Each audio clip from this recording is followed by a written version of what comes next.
याच्यामध्ये माझा जो काही उद्देश आहे तो उद्देश सांगण्याचा क्षणी तरी मी तुझ्या समोर स्पष्ट करणार आहे. कारण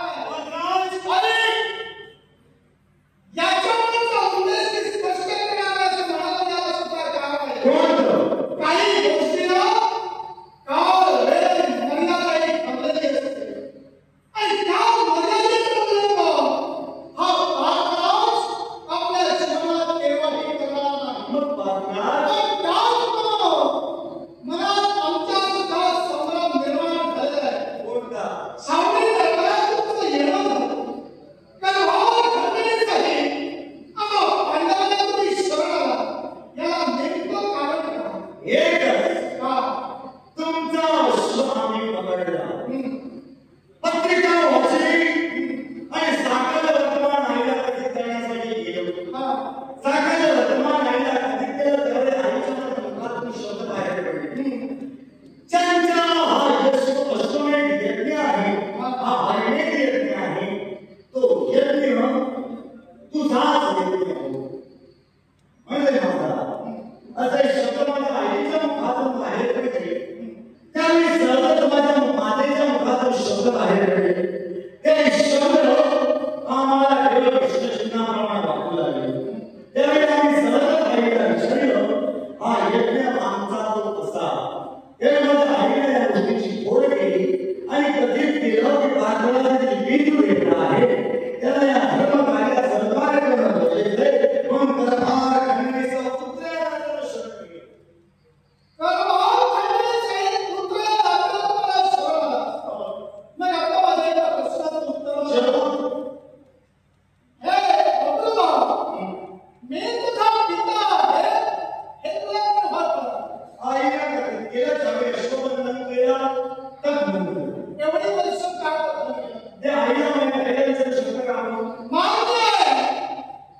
मी माझ्या म्हणण्याप्रमाणे प्रत्येक गोष्टीला काय ठरलेली असते. मग मला सांग रे, 15 दिवसीय महाभारत युद्ध घडलं. ते युद्ध कुणाचं होतं? धर्मयुद्ध होतं. आणि त्या धर्मयुद्धात कौरवांच्या समोर हा तुझा बाप उभा होता. मग त्या युद्धाच्या वेळी तुझ्या मातेनं माझ्या बाबतीत तुला का बदल केला?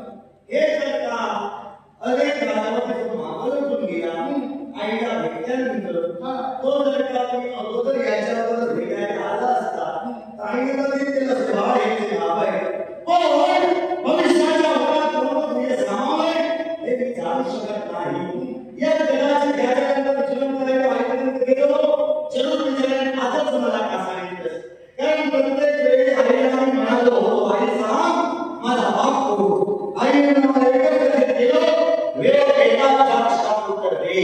अश्वबंधन तेला आईने केलं आता याच्यावर काय म्हणणं आहे हे आईलाच माहित असेल. मग मान्य आहे. तुला विचारलेलं प्रत्येक प्रश्नाचं उत्तर जर तुझ्या मातेकडे विचारलं तुला देत असशील तर आता माझा मध्ये एक प्रश्न आहे. कोणता? त्या छावणीत मला तू करभार खंडणीसाठी जातोस. तू मला शरण आलास. माते केलं असं तू माझा पुत्र आहेस. अरे ज्या पाठाच्या रक्तात शरण येऊ दिलेलं नाही तू जर माझा पुत्र होतास, शरण का आलास? तू एक वीर आहेस, तू एक राजकर्ता आहेस. मग राजकर्त्याला शरण का बोलतो? मी मगा म्हणालो रे मी शरण आलो एक राजकर्ता म्हणून मग एक पुत्र म्हणून आणि बापाला शरण द्यायला मुलाची कोणती हरकत नाही. पण कोणत्या वेळेला मी तुम्हाला शरण केलं आहे मी तुम्हाला शरण केलं म्हणून त्याच मुद्द्यावर जोर दिला. याचा तुम्ही मला असं करभार खंडणीवर शरण केलं नाही का? प्रत्येकाला हा प्रश्न विचारला. अर्थात प्रत्येकाच्या मनाला प्रश्न आहे की ते आपण शरण का आले. पण मी तुला विचारलं का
तुमच्यावर शस्त्र लावण्यासाठी आले. शेवटी विश्व माऊली गोपाळ कृष्णांना शरण गेले. तुम्हाला शरण गेले नाही. मग त्याला तुमच्या पित्यात सहभागी केला. मग ते ध्यान केलं.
Thank you.